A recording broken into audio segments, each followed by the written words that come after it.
You're now listening to the Palmetto Dugout Show, hosted by State Director Sammy Esposito, Associate Scouts Drew Stewart and Sean Smith, that discuss all things related to amateur baseball in South Carolina. Here are your hosts. Welcome into episode 52 of the Palmetto Dugout Show. This is the 1-year anniversary of the Palmetto Dugout Show. It feels like this is about episode 222. But hey, we're still kicking it. Maybe we'll get to 104, Coach. Coach, happy anniversary. Feel like it's been 10 years, What do you say when you're having fun? Time flies by, or I don't know. Time flies by when you're having fun. That's all that matters. we did skip last week. Had some scheduling conflicts that occurred. So we'll jump in. Obviously, hold on. Make sure you like and subscribe down below. We got to get that out there. Subscribers are going up. So last episode on 51, we talked about the wonderful future game recap. Today, we're going to talk about the junior future games. Team South Carolina going 4-2, Coach. Tennessee, Nevada, Alabama, Louisiana all took L's to South Carolina and finishing in the Final Four in only year 2 of Team South Carolina history. Just little South Carolina making some noise down there, little South Carolina. You know how it is around here. Not a lot of respect, but we go down there and the guy, right? Just like last year, right? The kids, we had an incredible group of players down there and families, obviously, that made the sacrifice to go down there and spend a week with us down there in Lake Point. And talking to Matt up in North Carolina, they just kept coming back to our games, right, hanging out in the dugout because the guys were awesome. They were awesome to be around. They had a ton of energy.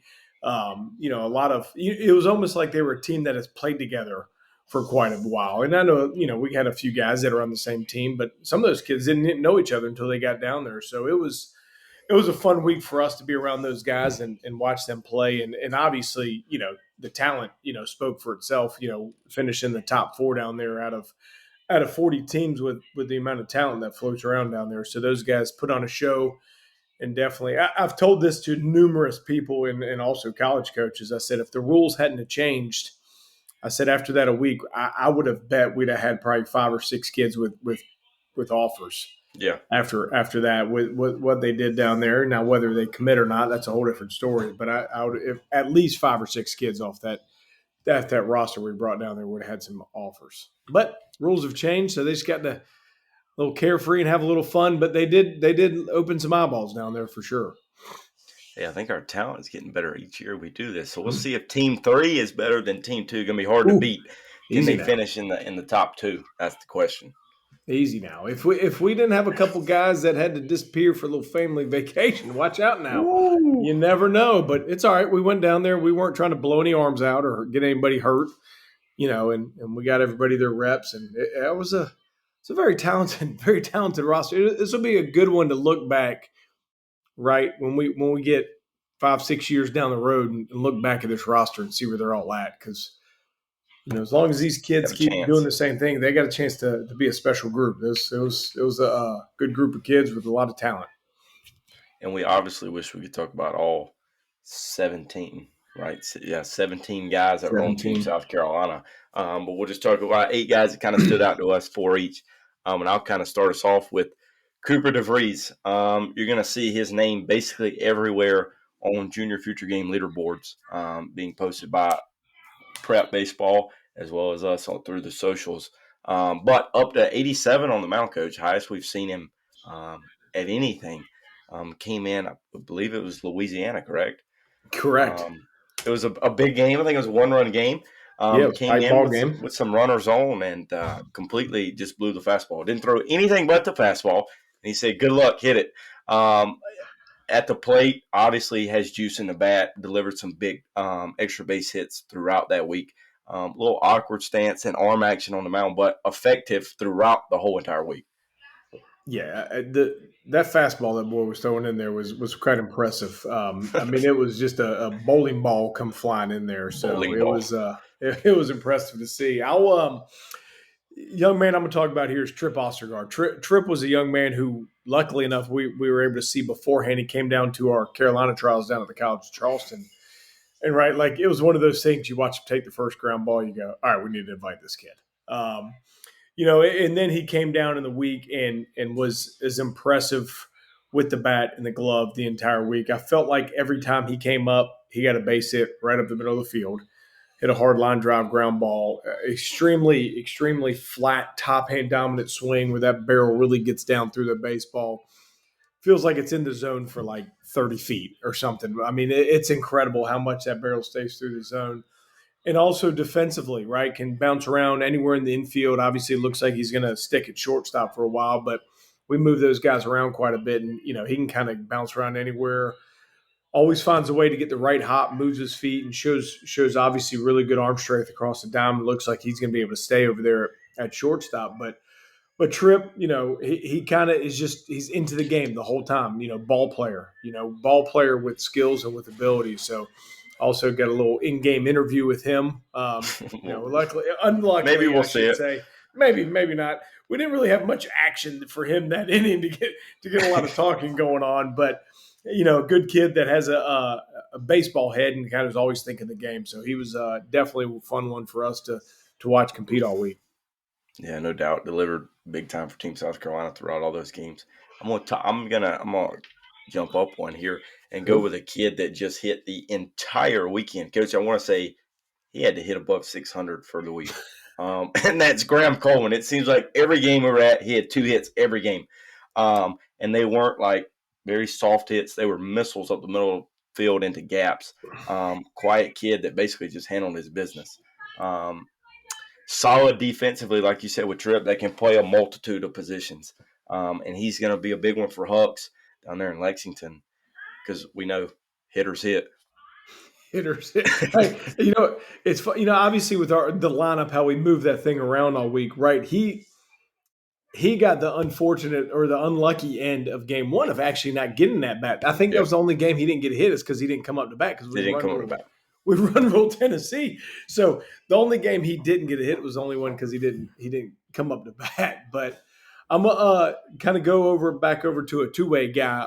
For us is John Nypaver. Johnny, this is his second year that he has come back to us. And last year, he was there as a rising eighth grader and really stood out and did well. And now he came back as obviously a rising freshman. And Johnny, we've seen him a couple times throughout some events throughout the year, and every time we see him, I think we say the same thing. Man, he's getting bigger and stronger. Which obviously they all do at that age as they continue to grow, but he's progressively getting stronger. And with the bat, it's an aggressive left-handed stroke and he can really hit and he looked well. Yeah, But the performance he had against Alabama in the first round of the playoffs, where he goes 5 innings, no runs, only 2 hits, and was is just that good? lights out. Yeah, I think it's pretty good.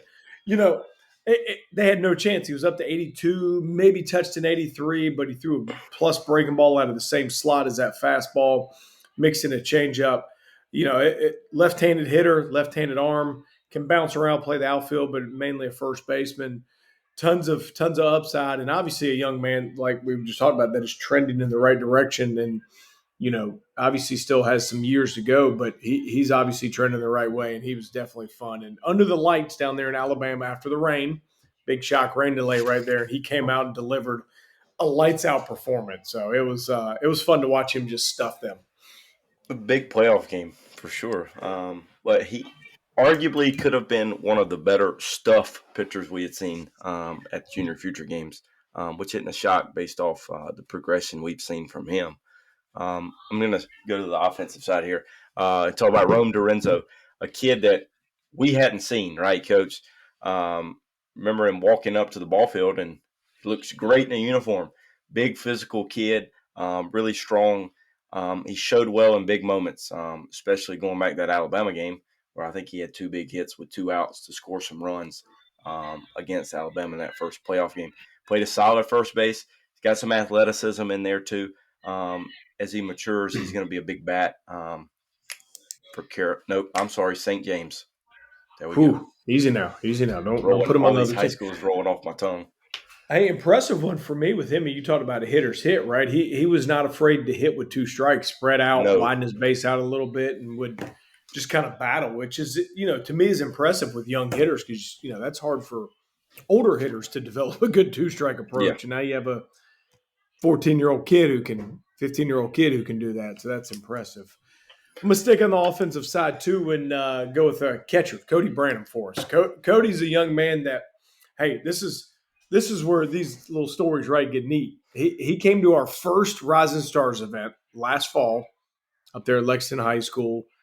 Was throwing like a ball of dust would fly out of there when he'd throw, right? He'd come shooting out of there. But you go, man, that guy's got a good left-handed stroke.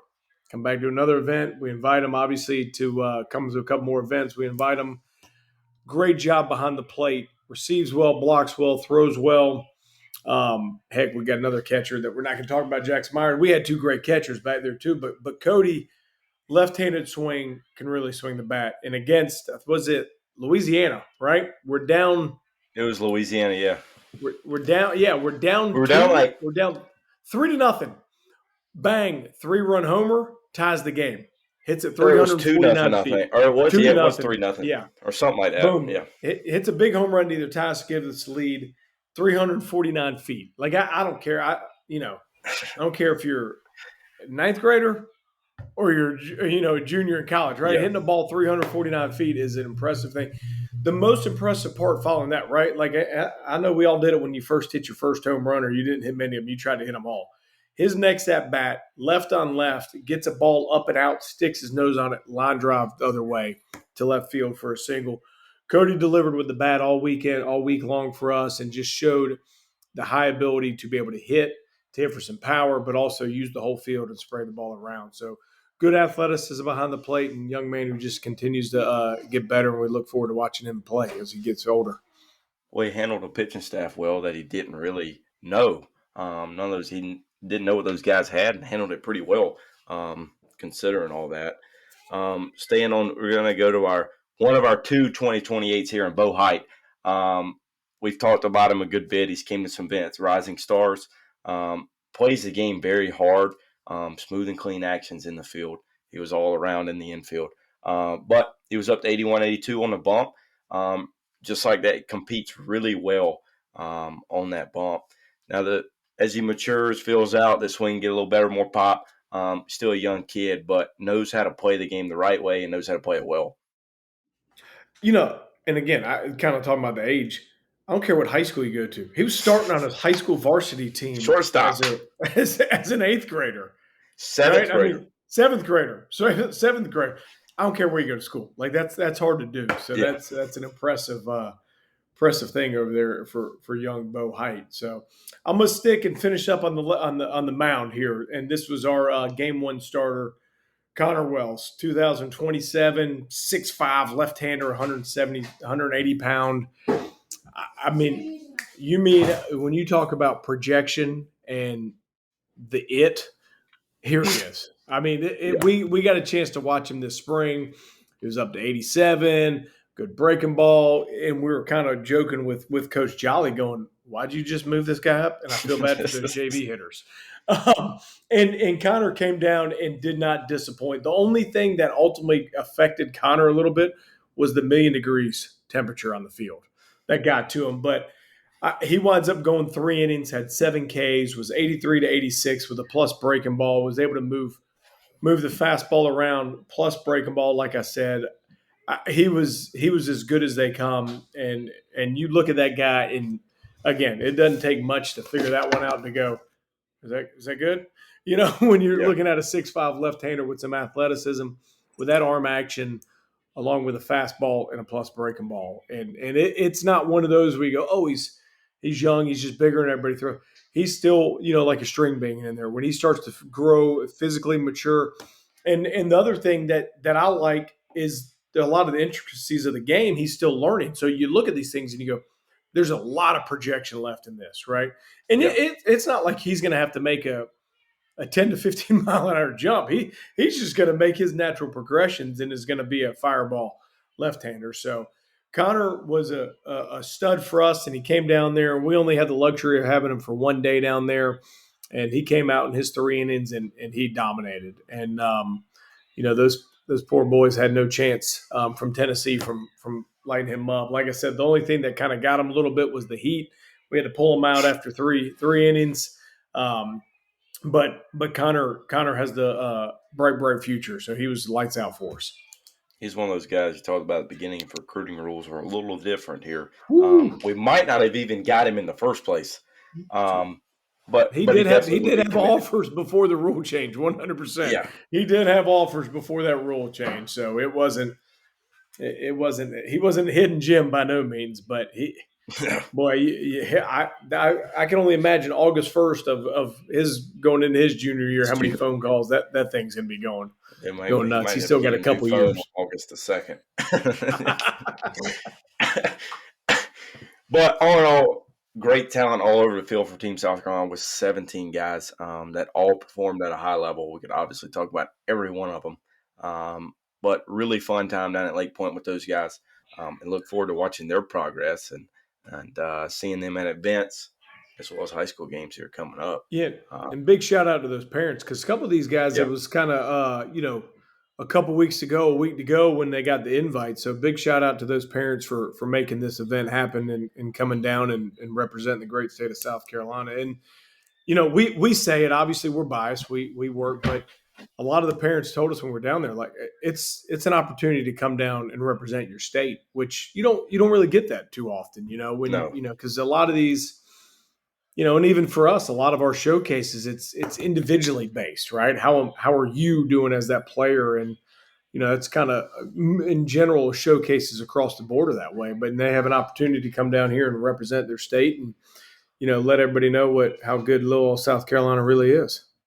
Little South Carolina, top four. We're gonna remember that. We didn't get a banner or anything, but we'll remember it. Make our own. We put it right behind us on the podcast here. Wasn't there a college football team that claimed the national championship that one year? Maybe we can be like Central Florida. I mean, we might as well. Hey, but we do have an upcoming event coming this Saturday. It's the big one. The top prospect games now at Charleston Southern University. Coach, we're ready to roll. Coach, we are ready to roll. It has officially been sold out. It's really been sold out for over a week. We've just been holding out, and we've been busy with other stuff than I can officially sell it out. But it's officially sold out. We're gonna have an incredible day down there. It's gonna be a long day for us, for the players, and for the families. Won't be that way. How we're gonna get the schedule going out.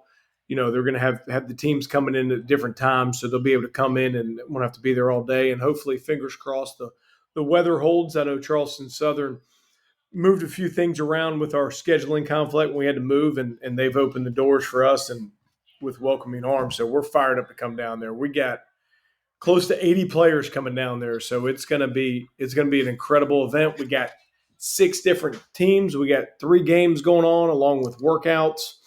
It's gonna we're gonna have a box fan under our tent to try to keep it as cool as possible. So, the social media is gonna be on. We're gonna be flying stuff out left and right all day long, from pitchers to hitters to you name it. Defensively, we'll get that stuff rolling, and then obviously all the content coming out. But we're fired up. You look at the roster. We got a lot of talented players coming down, so we're fired up for it. Yeah, it's gonna be fun. For that event, it was last year, and we expect the same this year. Going to be a long day, hot day. Got a bunch of colleges already reaching out and talking about rosters, so hopefully they get out into the heat one last time, because this is really the last opportunity, because the 21st starts a quiet period for those guys. So this is really the last opportunity for college coaches, Division I college coaches, to come out and watch. So we've had some people requesting rosters already, so hopefully they come on down and watch out some good baseball. Yeah, we finally get Austin Smith back. We ain't seen him in a year. He's been MIA. We'll see if he shows up. You never know. I mean, he's been wanting hotels again. He could be pulling a quick one on it. That's the vacation director. Of course, he requests that hotel. But you think the vacation director has like Airbnbs or Verbos or hotels or whatever they are, like lined up, ready to go, right? Not this vacation director. No, he just takes them. He don't set anything That's up. right. She said, "I'm just going on vacation. Somebody give me somewhere." We'll hop over to shout outs here and start out with a big congratulations to Florence post one on one hell of a run into the World Series. Lost that last game, kind of came down to runs allowed, but big time season. I think they finished 32-6 with some Incredible. state championship, that regional championship, and then getting to that World Series and playing some good talent as well. We know there's Scout Day, right, coming up in Scout Day. December. Beginning of Scout December. Day, Yeah. Scout Day. Yeah. And that's, for us, right? We get a chance to run, do their Scout Day, see a bunch of those guys come through there. And then you watch these guys perform, and then all of a sudden you're cutting on ESPN, ESPN3, and you're watching them on TV. So it makes it, for us, it makes it neat to where we can get down there and watch their workouts, watch them go through it, throw their bullpens, and then obviously see them play. And a lot of those players, that not a lot of people know about some of those kids down there because of the where they're at and where they come from. They don't play the massive circuit. So Coach Urquhart does a tremendous job with those guys down there, and obviously they have a very talented team.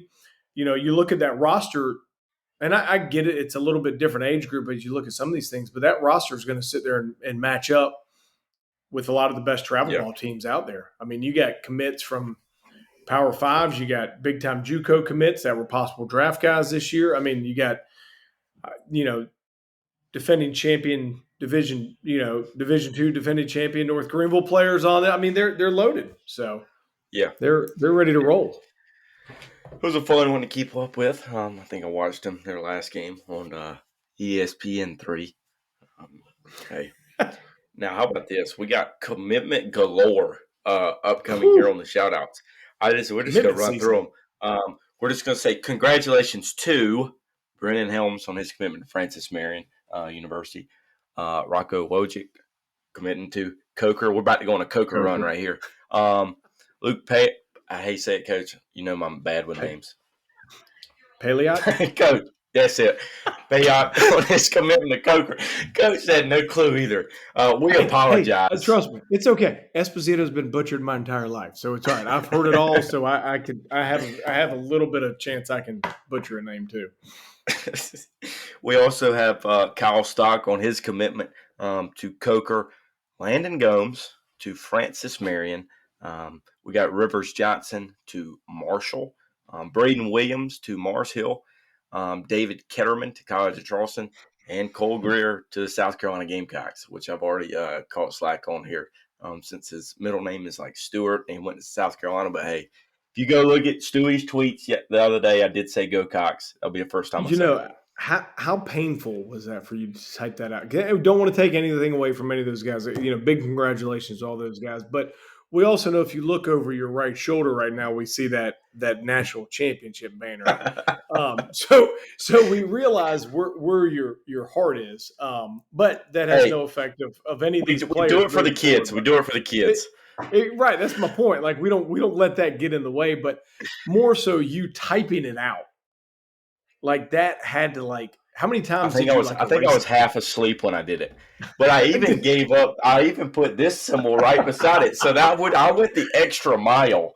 You did go the extra mile. Hey, I mean, maybe when Coach Lee comes back for the for joining the show, special guest, he can mention something about that one. Maybe he can. Maybe probably not. He don't care. But I'm sure Sean Smith was excited. Oh, wow. I hadn't even heard from him yet about it, so I'm waiting on that text. We'll see how that goes. And then we also have another shout out with All-American Game invites to PJ Orlando and Skylar Hegler.